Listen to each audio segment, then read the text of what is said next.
Welcome to the Dropservice Academy Network podcast, episode 2. My name is Steve, and I'm co-hosting with Parker here.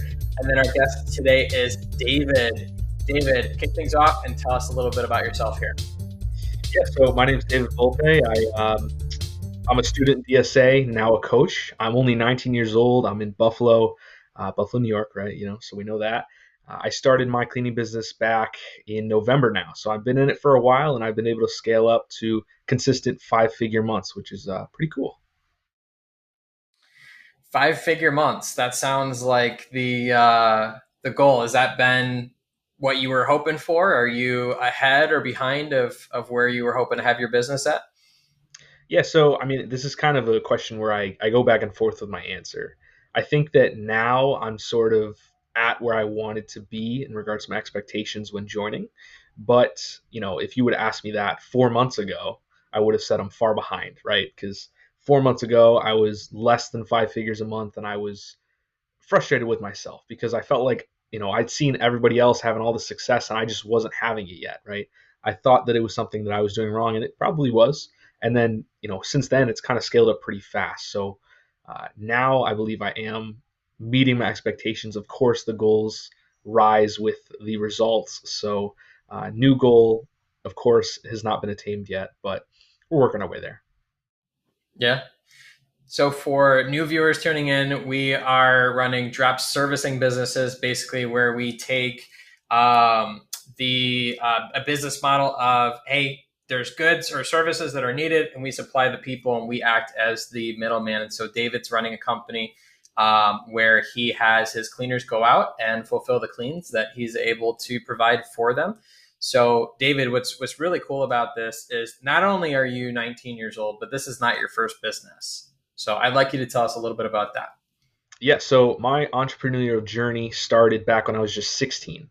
My uncle, who's also in DSA, had been selling on Amazon and eBay, and just it fascinated me, right? So I asked him to kind of take me under his wing and sort of teach me the ropes. So back when I was 16, I started with just $80, and I started going to garage sales, buying items, the Gary Vee style, and selling them on eBay. I then rolled all that into then selling on Amazon, and since then I've been able to consistently have some pretty solid numbers over on Amazon.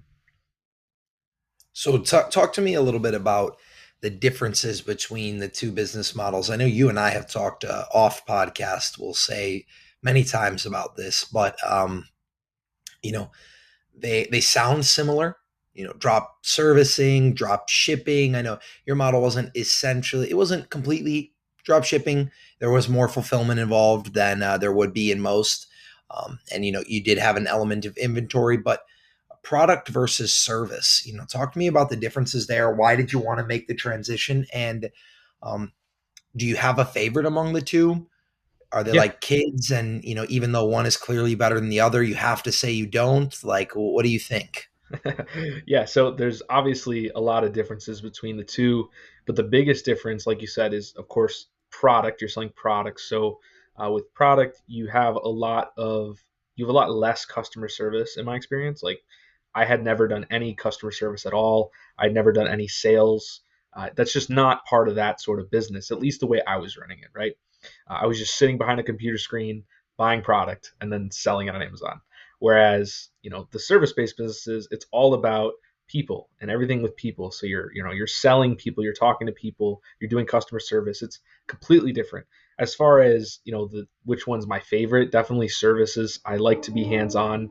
I think it's a lot more fun.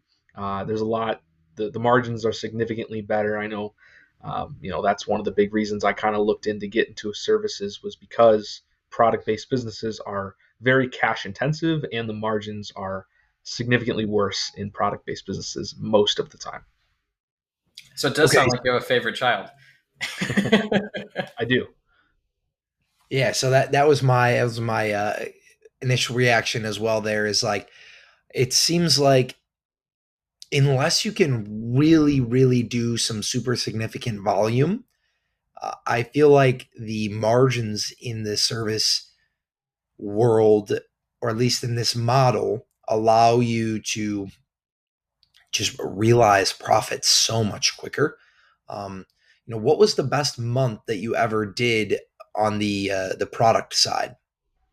So for sales, my best month in sales was what, close to like over 45,000 in sales, which sounds great, but profits are slim on that. But I think my best profit month with e-commerce selling products was probably about 4 to 5,000, probably about 4,500, and that was like really in the trenches, spending a lot of time and really grinding it out.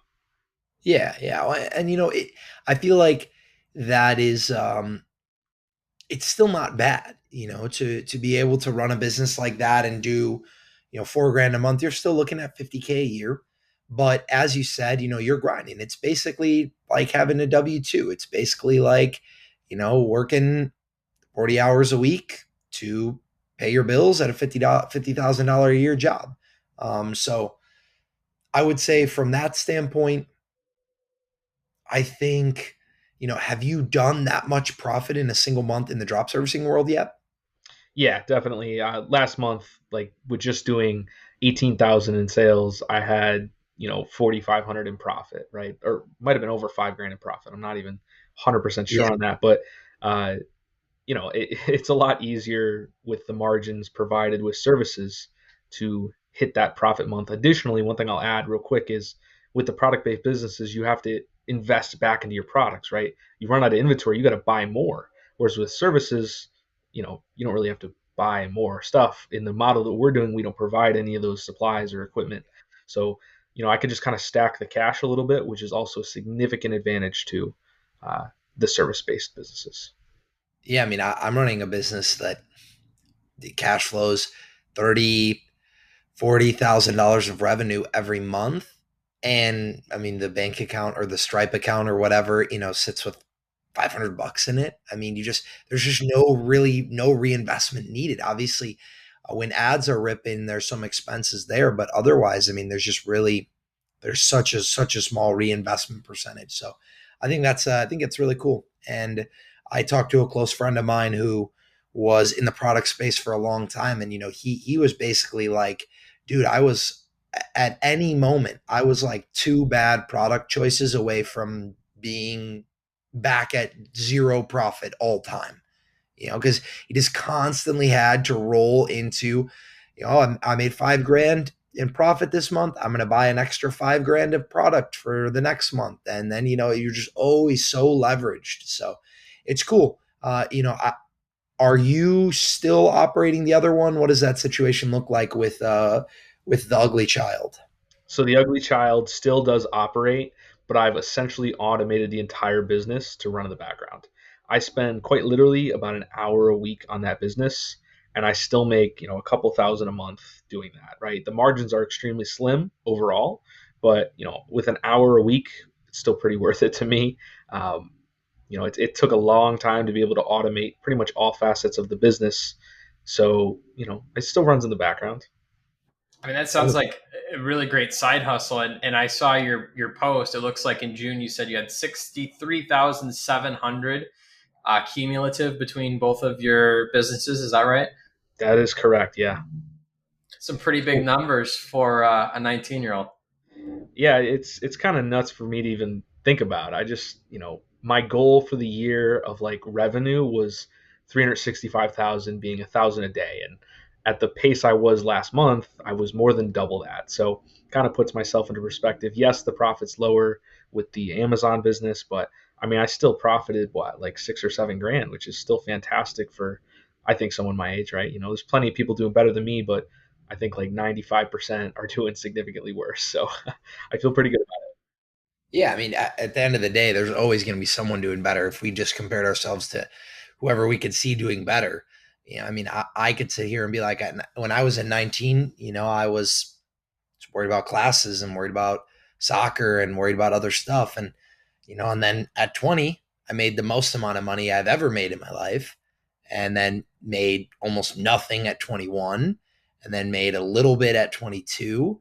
And then, now at 23, I'm somewhere in the middle of all of that. And, I feel happier and more accomplished now at 23 than I did at 20, despite making more money. So yeah, it's all a continuum, right? It's fulfillment, it's lifestyle, it's compensation, and it's also enterprise value. You, as you've said yourself, you on the product side, you've built a seller reputation, people come to you for things. Of course, there is some enterprise value there. Every month that you run that business, it will be easier to have success than the month before. But in this service world, I feel like it's just like so exponential. I mean, you just can't help but feel like, every month the floor rises, and every month, there's new opportunity on the upside, but there's also less and less downside to operating the business. I mean, for me, this month I'm going to have probably 16 days where my ads will be off between different traveling and different things I have going on and whatnot, and just like not being interested in having it on. And I don't see a world in which I ever have a month that does less than 25K. Like it's just not even in the cards anymore. Which is absurd considering this business wasn't even a glimmer of an idea 9 months ago. So very, very cool. And as you said, um, you set a goal at $1,000 a day, you're going to absolutely dwarf that clearly. I mean, you just did 20% of it in a month. So yeah, I'm excited, and I've enjoyed watching you go through the process kind of alongside of me, different journey, different steps. And now you're trying to join forces with your uncle to catch me on the leaderboard, all that. Like, it's cool. It is. It's nice. I enjoy it. He's Absolutely. not the only one that's playing catch up, so careful there. But David, you had recently said that you wanted to help other people in the academy because for those that don't know, you have a new role of coach within DSA, and you had said that you don't want to have other people make the same mistakes that you made early on. What are you hoping to? What would you, just out of curiosity, what would you go back and change if you could? Like, hey, I made this mistake. Um, Obviously, knowing that coulda, woulda, shoulda. Yeah, I think the biggest thing for me was just the confidence level on the phone. That's not only with potential customers, but also clients and cleaners, right? Asserting a little bit of dominance. I still do struggle a little bit with it when it comes to my cleaners, especially because how irreplaceable they are. But especially clients. Clients are the biggest one where someone's not really going to boss me around anymore. It's just not going to happen. I'm going to tell them the price. If they don't like it, they're not going to buy it. If they do like it, they're going to buy it, right? They're not going to tell me what I charge. Whereas, back 5 months ago, 6 months ago, I was a lot more, a lot easier to give in to the customers' wishes and wants when it comes to that kind of stuff. So just confidence level on the phone is the biggest thing I've changed, and not being afraid to speak your mind when you feel you're right is a big one for me. I caught myself from a conversation that I had a month ago, and I don't even remember it for the life of me. But apparently, I had told one of my clients that if we finished early in her 3.5 hours of regular service, that we could go ahead and clean the inside of her fridge for her. And so, knowing where your boundaries are, what you will and you won't do. Because I specifically was instructing a new cleaner with us today. I said, we will not do that, and we will charge them for that add-on if they want it, because that's not a part of what they're paying for, and we won't be taken advantage of like that. So I totally get what you're saying. Like, you kind of learn as you go. I still want to say I didn't say that, but I have the recording I could always go back to and listen. But um, yeah, I think it's really just, you kind of take your learning experiences and you figure out what's going to work and what won't. I know the dreaded things in the cleaning space are like dishes and laundry. Have you guys, question for both of you, have you guys run into cleaners who refuse to do one or both of those? I will say, and not to sound too arrogant here, but my cleaners do what I tell them to do. And that's the precedent that I've set from day one. And I think a big reason why I am so confident when I say that is because two things. First thing, my cleaners get paid hourly. If they're doing dishes, they're getting paid. If they're doing laundry, they're getting paid. They never feel like, oh, well, I'm not going to get paid for this time, so I don't want to do it. Second thing, they know that I'll take care of them. They're like, hey, maybe this isn't exactly what's described here, but Parker will adjust it. He'll handle it. Particularly, I have a cleaner named Brittany. Bless her heart, she is just like, she's the best. Just like a goth chick, like tattoos and piercings all over, and just like sweet as candy.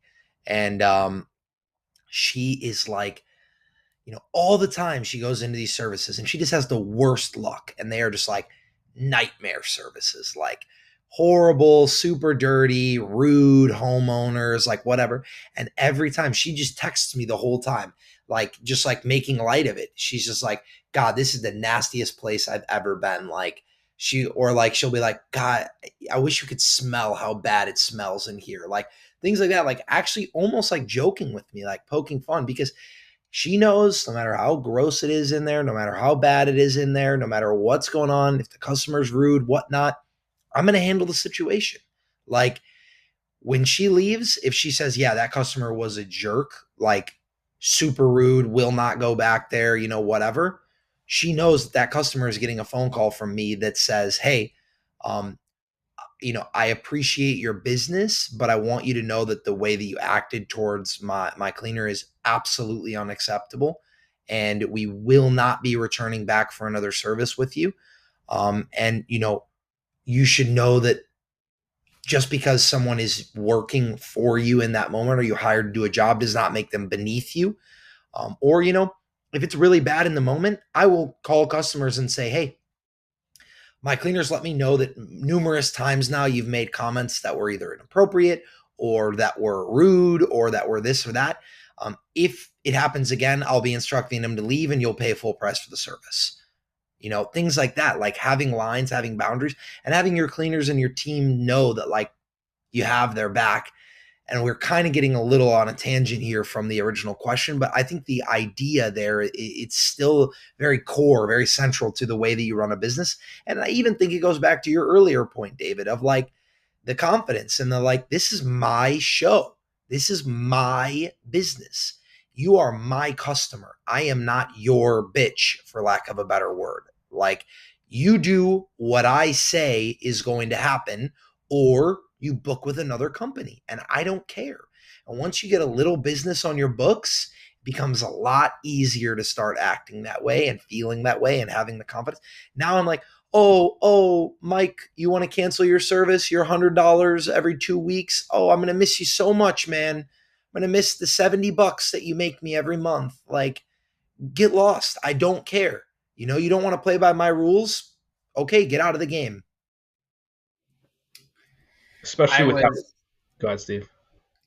I was just thinking, in terms of kind of what you're saying, like as you grow progressively, Parker, you get to not get to, but you get put in an opportunity where you feel like you have to put up with less and less and less. Because in the beginning, it's like for a lot of us that are starting, we're like, oh, we need to take everything. We need to do what they say because, what if we lose it? What if this? But then once you have that, like what you just said, it's like, okay, well, now I have this to fall back on. I don't need to bend to your will. That's going to result in you living a less stressful life. That's going to result in your cleaners being less stressful. So probably a higher retention for your cleaners, and then probably risking less bad reviews as well.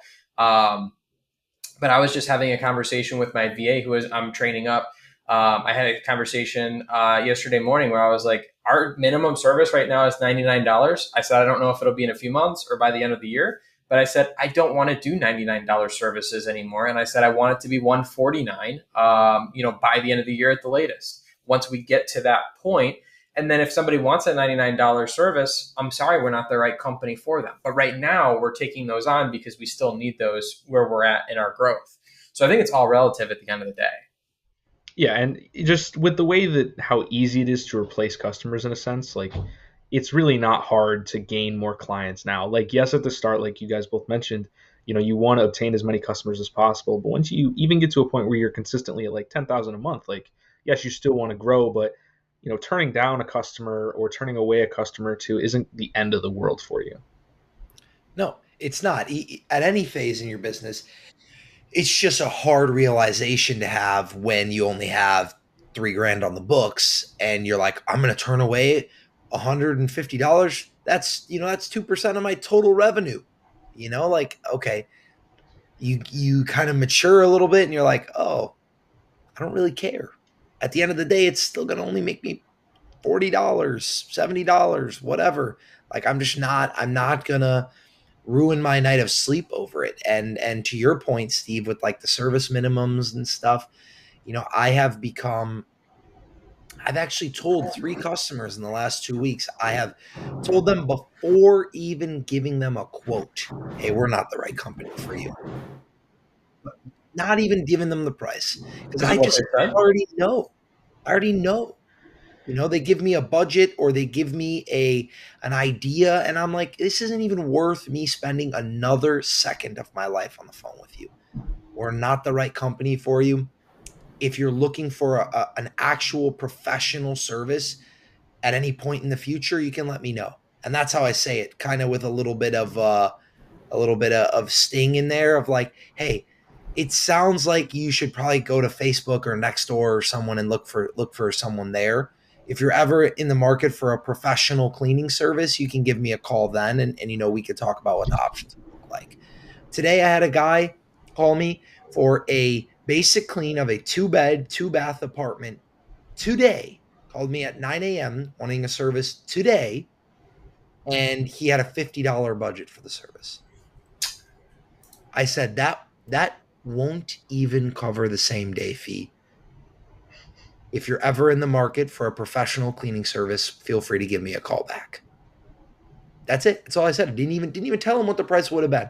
I'm not even going to waste my breath. Right. You kind of get these little nuggets in the beginning of the conversation where they say these keywords or whatever it is, and you're like, huh, I'm probably not sure. Like yesterday, I spent. I mean, you guys have all had that call where you're talking to an old lady that ends up repeating herself. That she's probably going to want you to charge less. I basically proposed, let's not clean your whole house. Let's work around your budget. Tell me what your budget is, because her whole service I knew was going to be like $350. I knew that was outside the realm. I quoted her for 4 hours at $199, which was double her budget, because she didn't want to tell me. And then even then, $99 was stretching her budget from 80, right? So it's like, obviously we're not the best fit. So going through training with my VA, I was like, this is a lead that's like, I will work with her if she comes back. Like she said, I'll contact you back on the 17th to get on the books. I'm like, okay, if she does, great. But at this point, I'm not even following up with her. It's not even worth it for me. No, it isn't. It's a waste of energy. It's a waste of headspace. And not all business is good business. The cheapest customers are the most likely to be unhappy, the most likely to want to be rude to your cleaners, to want to, like, that's just like a really common thread that I've found. Whereas, oh my God, I've got a fantastic story to share with you guys. If you don't mind, Captain Steve, if I go on a tangent here for a second. But I just got off a coaching call today with one of my students, Chloe and Stacy. You might have met Stacy before in a couple coaching calls, but they're a mother-daughter duo. I've been coaching them for 6 weeks, 8 weeks now, something like that. They've been operational for about a month. So they service a really affluent area, like Hamptons type area. And they got a phone call from the assistant of an unnamed billionaire with a B, who will be in that area for geopolitical reasons for 40 days, and is renting a ginormous penthouse somewhere and needs 2 staff cleaners, 8 hours a day, 7 days a week, 8:30 to 4:30.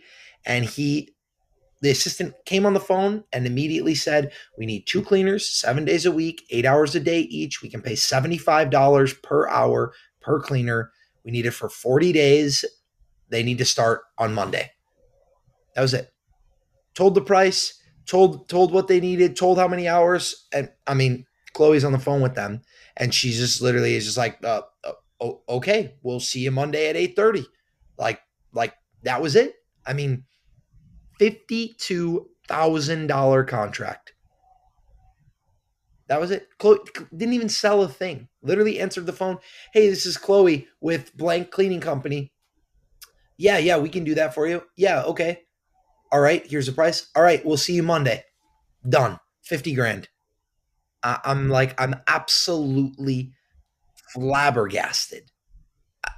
It just was insane. And now the billionaire did actually say, and the assistant, because she didn't actually talk to this person, but the assistant did actually say, I'll come back to this in a second.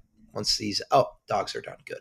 Um, the billionaire assistant did say the cleaners need to be making like at least $50 an hour because they are going to be in for a horrible time for the next 40 days. Like, this guy is a slob. He's rude. He's that, like, they need to be paid really well or they won't come. If you pay these cleaners $25 an hour and pocket the other 50, they'll quit after this third day. So they were like, you need to pay these cleaners $50+ an hour. And so they did just that. And they're paying the cleaners, I think, 60, and they're keeping 15.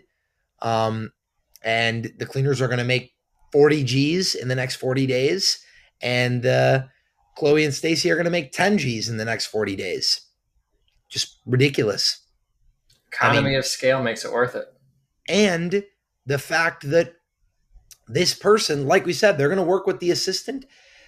And the reason why this story popped into my mind was, you think of the difficult customer with the tiny budget, the tiny job size, fretting over every little penny, this guy is like, I'll give you 50 grand to clean my house every day for 40 days. I will pay over $1,000 a day. I just want good service. I don't care what the price is. I'm not going to whine. I'm not going to fret the details. I'm not going to whatever. Just come and get the job done. And I don't care. And that customer, I'm sure, yes, he'll be a slob. He'll probably, be a little bit hard to work with. But the assistant, who's the one actually facilitating everything, no questions. No questioning this, questioning that, worried about this, all the little. No, she's like, sure. Let me know where you want the ACH transfer to.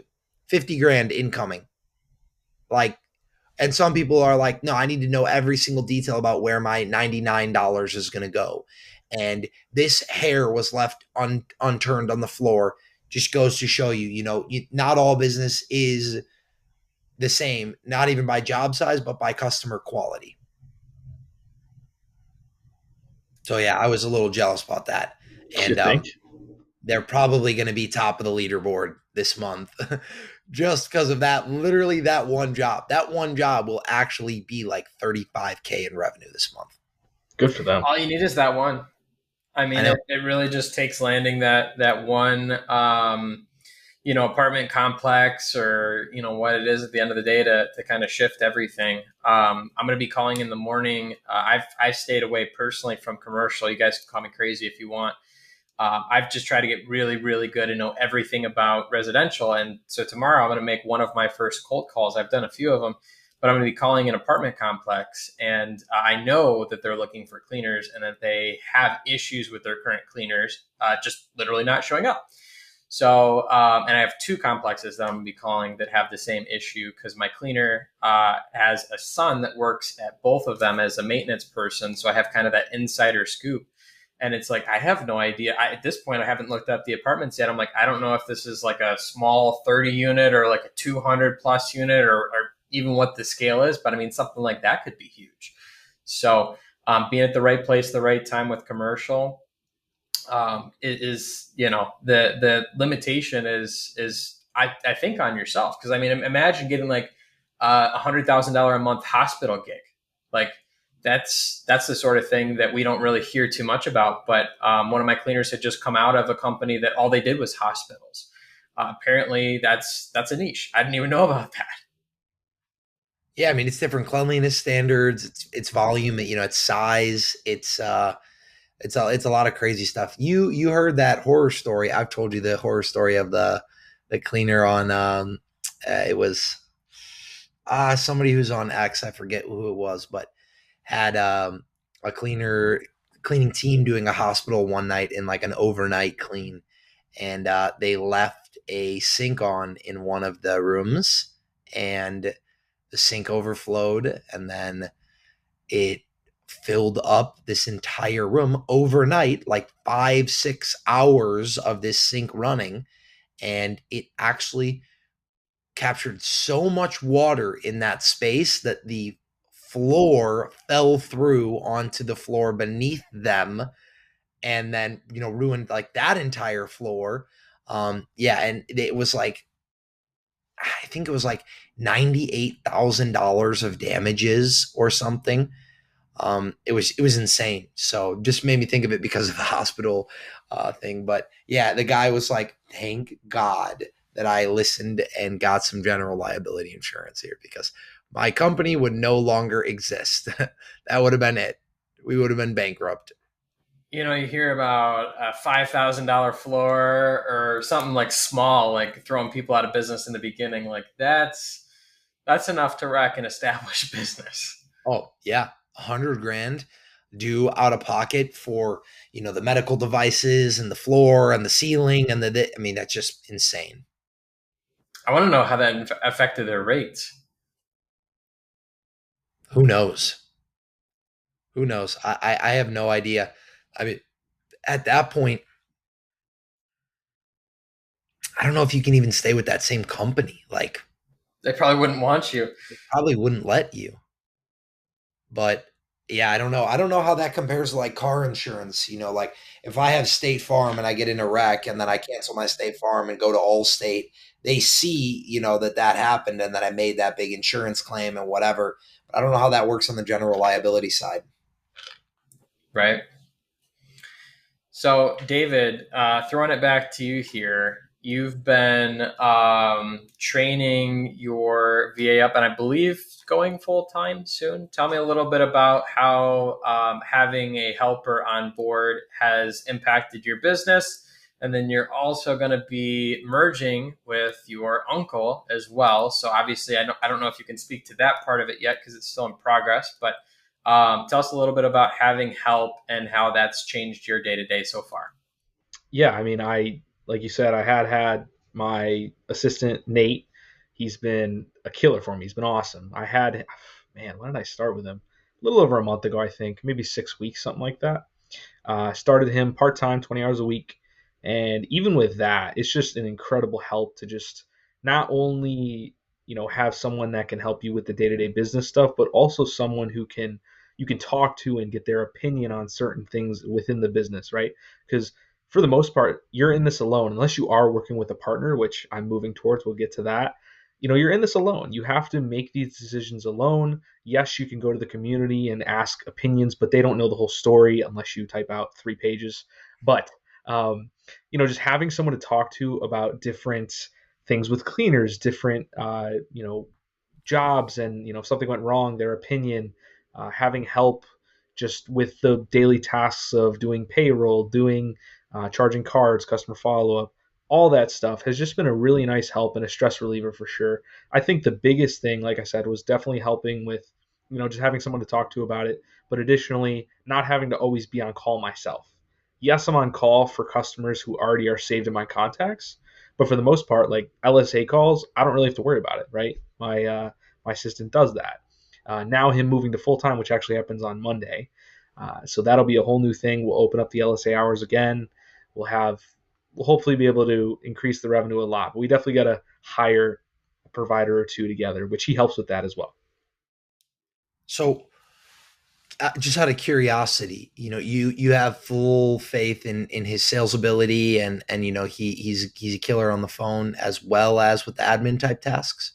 So he's still learning with the sales call stuff, but just like you and I, when we first started sales, or any of us who first start sales, it takes time to build up to the level that we're at now, right? So he's not perfect, right? His closing rate isn't what mine is, but the more reps you get in, the better you get, right? Yep.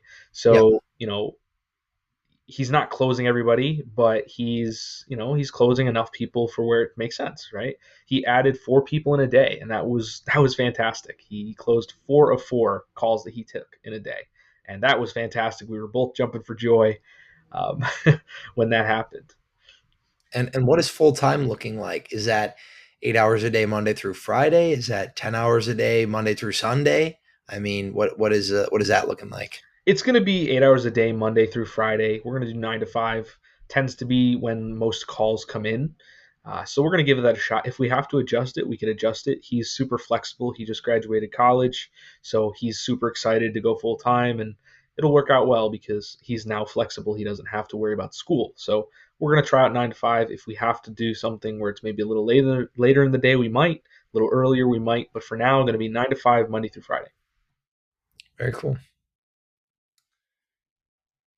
It sounds like this has taken a lot of time off of your shoulders to be able to either reinvest time into different aspects of the business and to growth, not just constantly answering cleaner calls, constantly doing sales and all this other stuff. So what are you, other than free time, going to be able to be involved in now that you wouldn't have been able to before without him?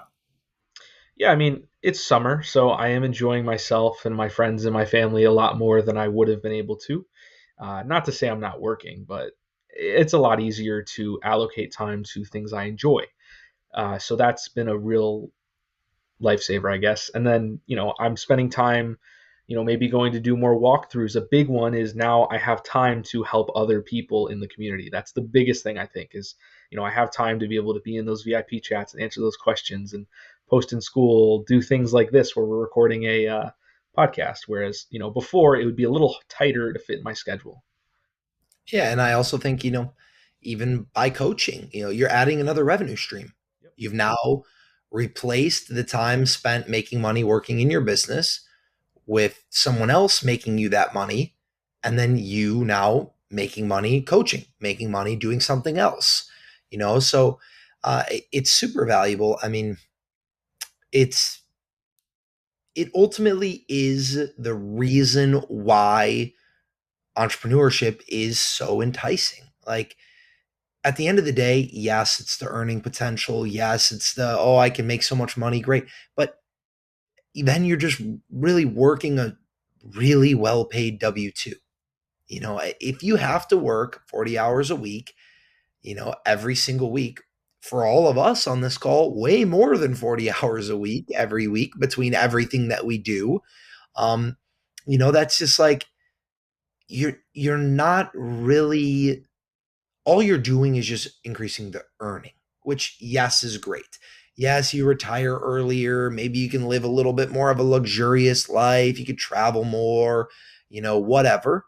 But ultimately, the lifestyle benefit of not having to be responsible for all the income that you earn is the best part. I mean, that is really where the leverage and the joy of entrepreneurship comes in. I mean, I tell my friends, I tell the people in my life, like, it's funny and it sounds silly, but the best thing about my work life is that this week I may work 100 hours and not get up from this desk every moment that I am awake. And I may make $15,000 in a week doing that. Amazing. And next week, I may not work a minute and I'm still going to make $5,000, $6,000, $8,000. And the week where I spend here and I make double, triple, 2.5x, and I'm like, yeah, oh, that's amazing. Don't get me wrong. I love the weeks when I just like make so much money, or the months where I make so much money. They are not half as cool as the weeks that I don't work and I make a great salary. I mean, that is what you want. You want that 52 weeks a year. And it takes so much time just reaping or just sowing the seeds and laying the foundation. It's not an overnight thing. It's not a 3-month thing. It's not even a year thing. It's a process that spans over years, even decades for a lot of people. But the leverage that you allow yourself to generate is just like, that is the priceless part of it. The priceless part will be, spending the whole week on vacation with my family, or, taking the day off on, a Thursday, Friday, whatever, to go to my kids' field trip as a chaperone. Like that's the stuff where like that doesn't throw a kink in the rest of my week, or that doesn't decrease my earnings, or that doesn't burn up one of my precious PTO days. Like those are the moments that like make this worth it. I No doubt. 100%. Go ahead, David. Yeah, so like last month, yes, it was my best month in revenue and profit, and both I was on a vacation slash road trip for 15 days out of the 30 day, 31 day month. Literally half the month I was gone, and I still put up the numbers I did. So I 100% agree with you. The time that you're not spending on your business, you're still making money is the best, absolute best. That's what makes it worth it. I think that freedom is, at least for me, because both of you got, so I've always been a go-getter is what I would call myself, but I would not call myself a long tenured entrepreneur. So I'm very fresh, and my thing is I like structure, and it's so hard for me to provide structure for myself. So I find myself relying on other people almost for a little bit of that. And I was literally just thinking to myself this morning, I was like, what if I don't want to work today? I was like, I don't want to work. I thought about it for the first time in my business. And this is my 4th month in. And I was like, what would happen if I just went and I left the house today and I left my phone and I didn't do anything with work? What would happen? Who would hold me responsible? What would the consequences be? And all that. And I just thought about it. And I was like, it really probably wouldn't be too bad. But it's like you become your own accountability person as a business owner, and it's like you don't have, like you were saying, Parker, you don't have that PTO that you're trying to get up to. It's like, hey, you give that to yourself, which is the coolest thing. And we're all trying to ultimately get to that flexibility where we can buy that time back to work those hard hours when we want or when we need, and to take that time off when we want or when we need. And I think that's the beautiful part to me is getting to that so quickly, is because like by the end of the year, I plan to have somebody besides myself running in the morning, the afternoon, and the evening 7 days a week, so that I'm supplemental at that point. Yeah. I mean, you're a process guy. I'm a process guy, not in the way that you are, but I still am. And, I think about all the time, like there is, among my 3 companies, right there, I have 3 main sources of income. I have a cleaning business, I have coaching, and then I have the web development. Now, the web development, when we first got started, was almost the thing I was most excited about, because the hourly rate was just insane, right? The amount of time that I would have to exchange to make a certain amount of money was ridiculous. And I was like, oh my God, this is amazing. I'm going to just do this like 12 hours a day, 16 hours a day, 20 hours. And then I realized after about a month of doing it, no, it's just a really good job. That's it. This is not a business, because if I don't want to do websites today, I'm not making any money. Like, and then it was my perfect, like, kind of sobering reminder that, again, at the end of the day, it's not money that we're after. Most people do not want money. They want a lifestyle, and they know that they need a certain amount of money to afford that lifestyle, or they need vehicles that will produce them enough money to live that lifestyle without needing to work. Right. And I mean, I have, for the last 5 years, I think I'm giving myself too much credit with that, 3.5 years, have come to the realization that for me, being wealthy will just be the day that I make twice as much money every month as I spend without working. That will be the day that I will deem myself wealthy and rich, and like I hit it. It's not 2 million in the bank. It's not 5 million in the bank. It's not a yacht. It's not a supercar. It's not a house. It's the month when I do not have to work, and I can make 20K a month and my living expenses are 10. because at that point, you've achieved the lifestyle. Now, obviously, your lifestyle wants may change, your monthly expenses may change. You may need to, that's going to be a moving target in the same way that the person who says, well, when I make 5 million, I'm rich, and they hit 5 million and they say, you know what, I actually want a supercar now. So I'm going to need to make another, 5 million to actually get what I want. And then they want a super mansion, and then they need actually 10 more million than they thought. Same thing goes with this. You have 2 kids, you have 4 kids, you know, then the kids need to go to college. Then the wife wants a bigger house. Then the target's always moving. But I think the ideology of it, of like, it isn't about a dollar amount. It's about enough money to afford a lifestyle that fulfills you. And for me also, as well as I would guess both of you, I don't dislike working. I don't like working 80 hours a week, but I don't dislike working. In fact, I get a lot of fulfillment from working.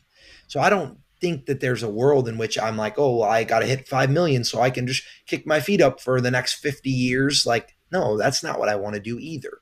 I just don't want to feel that if I don't show up, we're not going to make the bills. We're not going to keep stepping on our financial trajectory that we want to be on, etc.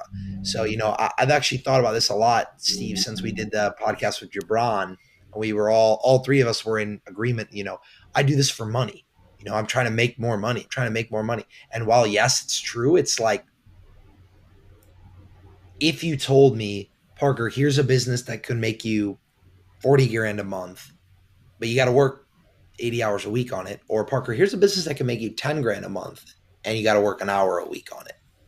Give me this one 10 times out of 10, because the lifestyle that it allows me to have is completely different than the other. So, and people like us, we're enterprising. We'll go out and we'll find another vehicle with all the time that we have left over. You'll find a new opportunity, a new thing you could buy, an asset you could start to rent, all that stuff. So yeah, it's exciting, and I think the most important thing is having the clarity of the vision, and then just executing on it. Like you said, you're a process guy. I'm a process guy. It's like, this is what I want. This is my goal for my business. This is how I'll achieve it. And then you do the steps. And the plan is the plan until the plan needs to change. And then you change it and you go again. Yeah, I think that's kind of what we're all buying ourselves back is that time at the end of the day. For those who may not know, this is kind of our second go at the podcast with David here. I think you had said something before that you had indicated that you didn't want just the lifestyle. You also said you wanted some nice things. Is that right, David? Absolutely, yes. I do have high ambitions, and I do want some of those luxuries. I know that's kind of a hot take, but I'm one to own up to that. Not that I don't want the same things you guys want, but I do want a little bit more, I think, of those, liabilities, I guess you'd call them. I love it. I So, love it. I mean, it just pushes me to make even more, right? So that's kind of how I supplement that, and kind of tying back a little bit more is like, you're right. We have to keep ourselves accountable in this. That's probably one of the hardest parts for young entrepreneurs. So, being in the entrepreneurial space now for 3 going on 4 years, I feel like I'm pretty solid with that, right? I still slack off a few days, and it's not the greatest, but having the flexibility to do that and still make some good money on those slacking days is really what it's all about. And you sold almost a $2,000 clean recently to, I had to put it in the notes, otherwise I'd forget, an 8,500 square foot house, $1.75 million home. And you said it had a guest home as well. Are you trying to get in a place like that, or are you going to stop at like 5,000 square foot? I have a list in my notes of my dream home that I plan to build, and it has a lot of features, right? Okay. By the time I get to build that, I have no idea how much it's going to cost. I have no idea how big it's going to be, but it will be a forever home at that point. That's for sure. Do you know how long it's going to take to clean? Like, are you already going through that in your mind? That was one thing that I have not crossed my mind just yet, but I know for a fact that I will probably have some people on staff for the residents. Yeah, you definitely won't be cleaning it at that point. No, So no. yeah, no, I mean, I feel like uh, I have actually, as I've gotten older, and it sounds funny to say this as a 23-year-old, Steve's over there like, shut up. But um, as I've gotten older, the more like luxurious types of things have become less enticing to me. But at the same time, I saw a TikTok video today of this guy, interviewing people in the street, and he's like, "How much money's in your bank account?" That's like his opener question. And he stopped this like woman that was just like in like normal clothes, whatever. And he stops her and he says, "How much money is in your bank account?" She said, $6 million. And like caught my attention. I'm like, all right, I'm watching this video all the way through. And he goes, "Okay, you're gonna have to prove that to me. Like, I'm not gonna just take your word for it." And she off camera, she opens an app on her phone, logs in, and he's like, and he says in the mic, he's like, "Oh wow, you really have the money, huh?" And then she's like, "Yep." And he's like, "What do you do for a living?" And she says, "Oh, well, my dad owns Krispy Kreme." And that, like a lot of people in the comments were like, they were pissed. They were like, "Oh, whatever, trust fund baby, Nepo baby, whatever you want to say, blah, blah, blah." And my thought was like, dude, I want my kid to get stopped on the street and be like, "Oh yeah, my dad owns this." And like everyone watching the video knows what that means. And everyone watching the video is like, "Holy shit, that's sick." Like that's what I want for my kids. I want my kids to be like, "Oh yeah, well, my dad, I have $10 million in my bank account because my dad this." Like that'd be awesome. Granted, I don't know that I would have $10 million or $6 million in my kid's bank account, but perhaps if I was worth 900 million, maybe I would. So yeah, it was just a really weirdly made me like envious of the father in the video. I was like, and then I was like, wow, I'm getting old, man, because I used to be envious of the girl in the video. Why wasn't I born into like a trust fund? Why wasn't I? Why didn't I get it? And now I'm like, God, I want to be that girl's dad. I want to be the one that made all that money, and then my kids are walking around on the street like, "Oh yeah, my dad, he's got me. He's got my kids. He's got my kids. So it's the motivation is there, and I think I would actually, just out of curiosity, David. I know you're into sneakers. I know you're into a couple different things, but aside from the dream home that you've already designed, um, what are like some of these little liabilities that you have a taste for? You know, you're right. I do like shoes, so I can imagine myself spending a lot of money, a lot too much money on shoes in the future. That could change. Like what you said is, as you get older, again, yes, I know I'm 19. Maybe that'll fade a little bit. Maybe by the time I'm 23 or my 30s, maybe some of this stuff will, like, I'll think to myself, man, I don't really need that. I don't really want that. So, but as of now, yes, some of the luxuries or things I'm going to spend my money on are shoes. I like watches a lot. Now, some people consider those investments, take as you like. Uh, If cars, it's a Rolex, it is. right? Watches Exactly. are sick, bro. Watches are I'm a badass. big Like, watch guy. I like watches and I like shoes. Those are my big ones. And then cars, of course, too. Which, again, if you pick the right cars, they technically could appreciate, but vast majority are gonna sink like a ship. So that's kind of where we're at there. So are you Dave, gonna be buying that big house that you can have a multi car garage and house your 20 cars, or you're gonna stop at three or five, or I don't know just yet. I definitely need to have an awfully large garage, but I do have like future businesses in mind that involve the cars, so I'd store them off site. You know what I mean? So yes, yeah, so business cards. of or course, of course.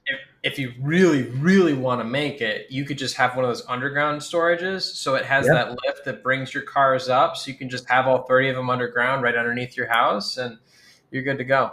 You could hire a full-time chauffeur to live underground there and drive them up to the conveyor belt when they go up, and like, yeah, that'd be perfect, man. You could hire, like, find someone that's part mole and they would just live down there all the time. That would be sweet. Yeah, I'm uh, we'll get there. We'll get there for sure. I'm all for that. I think, first of all, watches are sweet, and I'm not wearing it right now because I'm not quite to the wedding. But I splurged one of the first like really nice things that I've ever bought myself was I bought myself a really nice wedding ring. Um, and I have 1.28 carats of diamonds in my wedding ring. Like, it's like it's a blinged out ring. And that thing is just like so sick. And when I got it, the feeling of like joy and accomplishment that I had from it, I was like, damn, maybe I do like jewelry. Maybe I do like some We're gonna see you material. with a big old Cuban on next time, huh? Yeah. I'm like, you need a tennis chain or something Yeah, to wear, yeah. huh? But yeah, it actually gave me a little bit of that taste back. And I was like, yeah, the one thing I'm not on with is the cars, at least as of now, maybe in the future. But I drive a 2013 with 205,000 miles on it. So I'll just stick to that for now. The one thing I can see myself getting eventually is like, okay, I have like my daily driver, maybe a sports car on the side, maybe a really nice motorcycle. That's kind of where I would personally cut the line. Like for me, like my wife and family and whatever, like they have whatever they have, but that would be mine. I've always seen those older guys who are like they have the really nice Corvette or Camaro, whatever it is, and I'm like, okay, I'm like I can get behind that. I can get Oh behind yeah. that. They For bring like it a out in the nice summer, they hand wash it, tarp it up in the winter, put it in the back of the garage.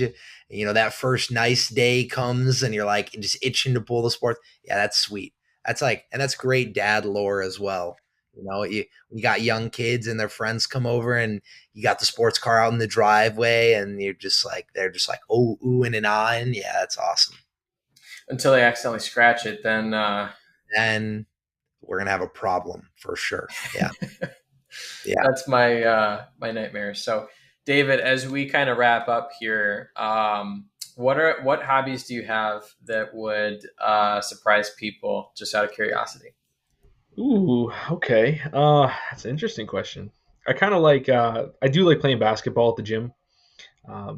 It's kind of fun. It's fun. I'm not really great, but I do find it fun. I really By enjoy yourself? watching. What did you say? By yourself or with others? It depends. Usually when I'm there, there's no one there. But if there's others, I like to play a little pickup. Nothing crazy like that. I'm recently getting into golf, so I like that now. I've convinced some of my family members to also join me on that endeavor. And then I feel like when Wow. people graduate high school, that's when the guys start picking up the clubs. So we're kind of having some fun with that. And then I like watching football. I'm a massive Buffalo Bills fan. Stadium is right there. I could see the lights right now. So, huge fan of the Bills. Love watching them. But those are the top three, all of which are sports. You ever you're at your parents' house, right? Yeah. Yeah, I live with my parents still. I'm 19. You ever you should convince them to like rent out the house for Bills games. I had a I had a buddy that would Airbnb his house, which was right by Lambeau, and he same thing. He could see the stadium lights from his house, and he could Airbnb that thing out on seasons when they were doing well, $1,000 a night, 1,500 bucks a night because they were close and it was a nice house and it was well kept. I mean, and they would literally just like go, 10 miles outside of town and stay in a Holiday Inn for $100, rent out their own place on Airbnb for $1,000 a night. And they would do that, 10 times a year or 6 times a year or whatever it was. And that would pay for their season tickets. And they would have season tickets for the Packers, which I thought was super cool. Something I never would have thought of, but just like a proximity to a stadium in a town that so deeply loves the sports team. Yeah, I mean, even just the playoff games will probably pay for the season tickets. Because now Literally we're hosting them. It's finally that time. So, crazy. uh, yeah, no. I mean, It's all an of our idea. teams are Maybe you doing run it well. by it. All of our teams, we were My all parents dumped of never. dumpster files. Now Chicago, Detroit, and Buffalo are all doing great. We just There did you a go. one-time clean for an Airbnb that this lady, she lives at her house. When she gets a booking, she leaves and goes and lives with her parents. She only books it out for like a month out or a week out of the month, and that pays for her rent and gives her like $1,000 in profit.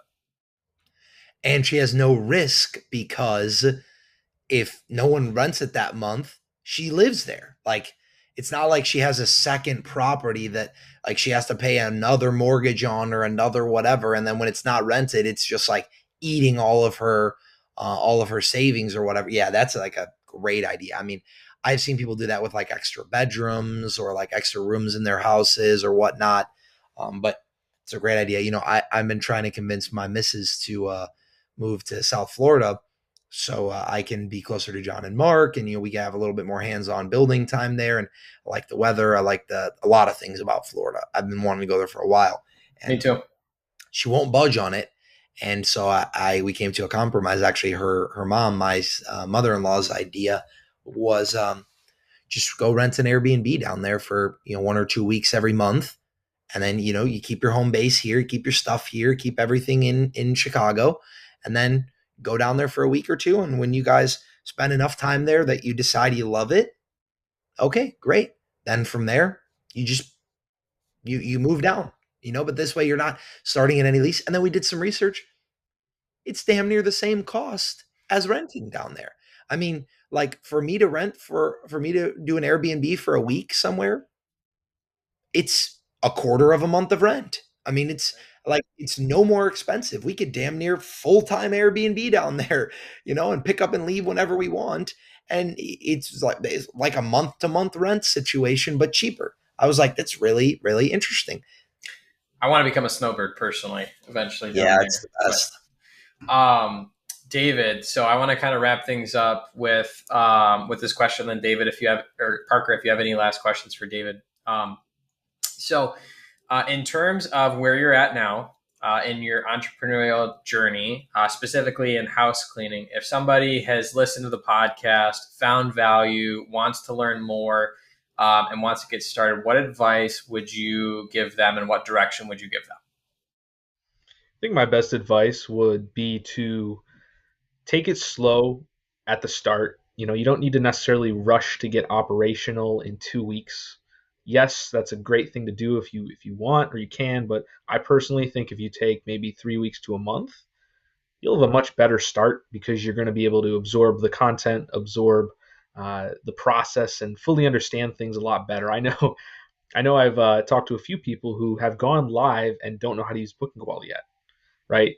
Like they don't know, they think that they have to quote, based on just what they think, or go to their own website and go through that way, where they don't realize they could just go in the back end of Booking Quality. So I think taking it a little bit slower at the start is something that I find would provide a little bit of value for people, is just 3 to 4 weeks instead of that 1 to 2 weeks, which everybody shoots for. I think people who wait a little bit longer are far better off, being that you use that extra time to learn and understand things a little bit better. That's kind of my newest little bit of advice that I'd give to people. And I would actually counter your advice and say that it is very valuable from the standpoint of don't start and not know how to use Booking Quality. Like that's ridiculous. But similarly, I think more important than taking your time is how you spend your time. Because like I got up and going in like record time, right? It was like 13 days or whatever, and I was up and going and taking bookings. But I lived in the school. I went to every call. I talked to everybody. I picked everyone. That I think is more valuable than the time itself. And I mean, you guys are living examples of it. Now being even in the coaching seat, it's like sap up the information that is available to you. Like, how do you join? How do you go into a high ticket situation where you're putting thousands of dollars of your money into something and then you just like half-ass it? Like, could never understand it. And whether that be being patient and putting more time in terms of days or weeks, or whether it just be the intention and the effort of showing up and actually watching the modules and not being distracted, and actually asking questions in the community and providing, and having engaging conversation and meeting people and making like all of that. So yeah, I agree with you. I just want to throw my own little 2 cents in there. 100% agree with that. No doubt. Spending your time, the way you spend your time is more important than the time itself. You're absolutely right. And that ties right in with what I'm saying. Like, not just to take your time by just lollygagging, doing everything slow, using that extra time that you're taking to learn and perfect and take advantage of all the opportunities within the program and any business for that matter, fully understanding everything, but not just spending 3 hours a day instead of spending 6 hours a day, or whatever it may be in your case, using that time to learn as much as you can is the best possible thing to do. Not to take us too over time, but my 2 cents is, and you don't, if you're in a position where you're trying to work another job and this is a side hustle or a side gig for you, you don't have to put 6 hours a day into it. You don't even have to put 3. But also, maybe if you can only put 2 or 3 hours a day into it, maybe you don't need to go live in the first 2 weeks. Maybe you might benefit from some extra time, joining some more meetings, soaking up some more information. But if you're like, hey, I'm good to go, this is it, I'm all in, obviously, hit the ground running, push the gas pedal in and get going. But David, I want to say thank you so much for joining us today and being our guest on episode 2 here. If people want to find you on social media, where can they reach you at? It's David Volpe, ITSDAVIDVOLPE on all socials. Perfect. Parker, where can they find you if they want to see where the Madman can be found? It's at Parker J. Smith, ParkerJaysmith on all platforms as well. David, it was a pleasure today to have you. Always appreciate your perspective, being another young person and even younger than I am. I think you have much to learn still, as do I, but you're in the right place, and it's cool to get to grow alongside of you and watch your journey unfold here. So Steve, I will let you plug yourself and then close us out here real quick. Sounds good. If you guys are at all interested in following me after you guys have followed these two, it's steve.j.burgess, BURJESS. It's been a pleasure having this podcast with you guys. Thank you, listeners, for tuning in, and we'll catch you on the next episode.